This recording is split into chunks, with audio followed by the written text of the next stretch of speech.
because this is an important but truncated introduction of our introducer, Robin Kirk. Robin is an award-winning author and human rights activist. Currently, she's also the coordinator of the Human Rights Initiative here at Duke, and DHRI is the group that organized this event.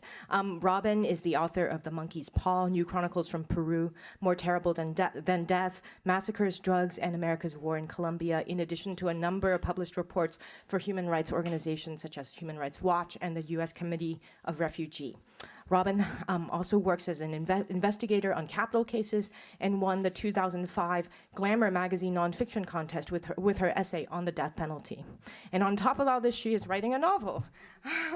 So without further ado, I'm going to turn things over to Robin.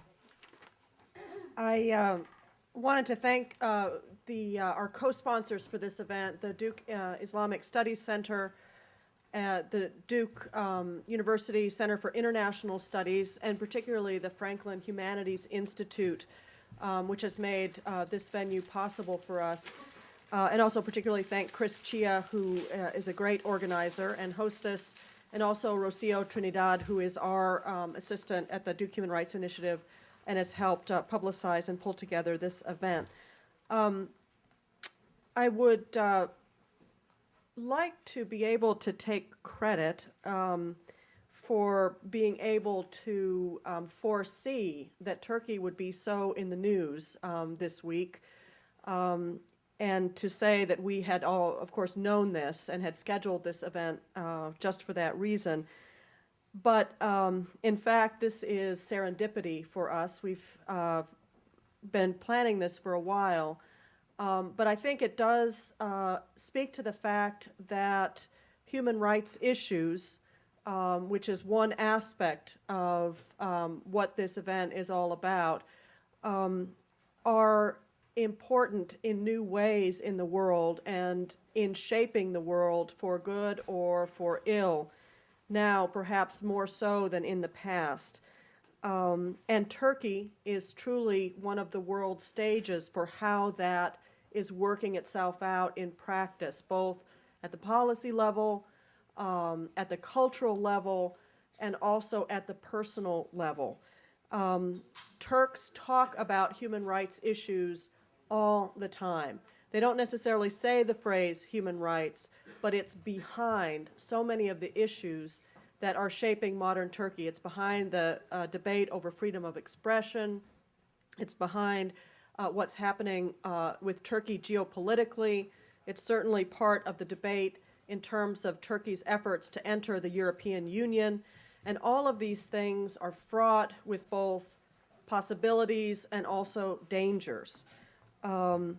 This debate and this sort of constellation of forces and events turned tragic this year with the murder of a Turkish-Armenian journalist by the name of Hrant Dink, who was killed on a street in Istanbul by a young man who killed him because of this fear that Dink was attacking what it meant to be Turkish.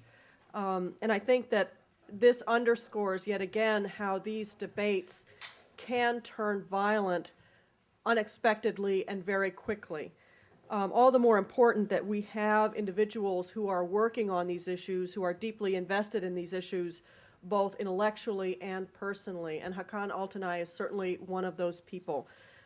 He's got the kind of resume that many Duke students dream about. Currently, Hakan is the executive director of the Open Society in Turkey, and as the executive director is someone who is working on these issues day in and day out, and often in ways that are extremely difficult in the sense of how do you present these issues to the Turkish public, how do you present these issues to Turkish leaders, how do you work in this difficult interface where you're talking about massive change in a country that has, experienced massive change, but has forces within it that are very resistant to or suspicious of the kind of change that is happening in the country.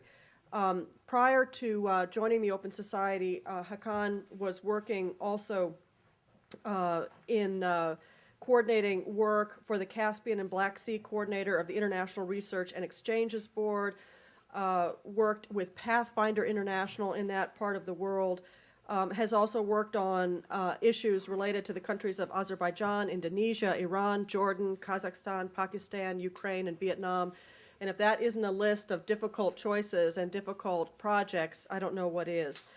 I just wanted to say before I ask Hakan to come up here that we will also be having a Turkey roundtable this Friday. So if you're interested in continuing to discuss these issues, please join us. It's this Friday, February 16th from 4 to 6 p.m. It's on West Campus in 133 Social Sciences. We have some flyers. We have some flyers available here if you want to. Thanks. If you want to grab one and just get the map. We're going to have Hakan speaking, and then we're also going to have him joined by Ayşegül Altanay, who's a professor of cultural studies at Sabancı University, also a Duke grad. Gürol Irzik, who's in the philosophy department at Boğaziçi University, also someone who's been very involved in looking at Turkish school curricula and trying to find ways to include human rights education in that curricula.